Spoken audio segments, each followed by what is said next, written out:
A less lethal weapon system can come in a couple different forms. There's generally a 40mm form, which looks like a grenade launcher kind of gun. We actually have a couple of those that our emergency response team uses.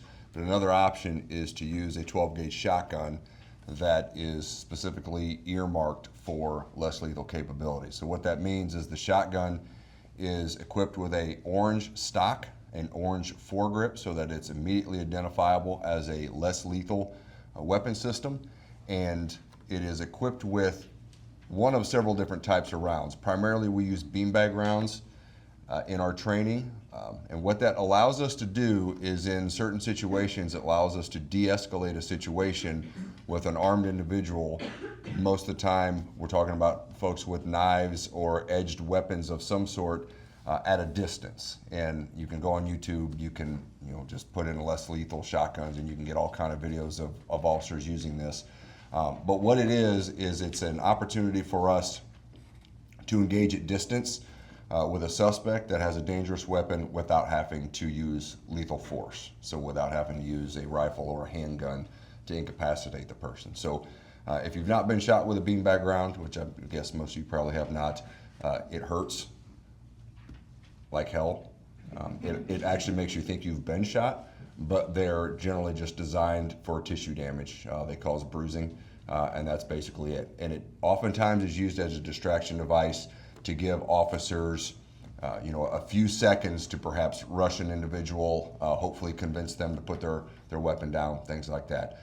The reason we're buying 18 of them is because we currently have 3 Remington systems that we're using, and obviously those are in 3 different squad cars, but with the number of officers that we have deployed on the street at any given time, the chances of one of those 3 squad cars being on scene immediately if we were to need to have this option might not be very likely. It would be the equivalent of letting 3 officers carry tasers and then hoping the right officer was on scene when you needed to use a taser. And you might ask the question, why not just use a taser? Well, tasers generally are only effective out to about 20 feet or a little bit further. So less lethal shotguns can generally fire rounds 30 to 40 yards pretty accurately, which is much beyond the reach of a taser. In fact, just the other night we had an opportunity where one of the officers was going to deploy one of our less lethal shotguns in a situation that we were backing the county up on. They had responded to a residence where they had previously had a shooting with a suspect who was armed with a knife. And so as a less lethal alternative in case we were to encounter that suspect again, thankfully nothing transpired. But this is the option we want our officers to have available to them, so if they can avoid a deadly force situation, they're able to do that. I will be completely honest with you, a less lethal shotgun is no different from a regular shotgun. If you put a shotgun round into a less lethal shotgun, it will shoot the shotgun round. So we do not carry shotguns in our cars anymore, and we do not carry any type of shotgun ammunition in our cars. So there's the whole point of the orange stocks and the orange foregrips, and double checking the weapons that they're only filled with less lethal munitions. The last thing I'll say is there's actually a couple different options for munitions.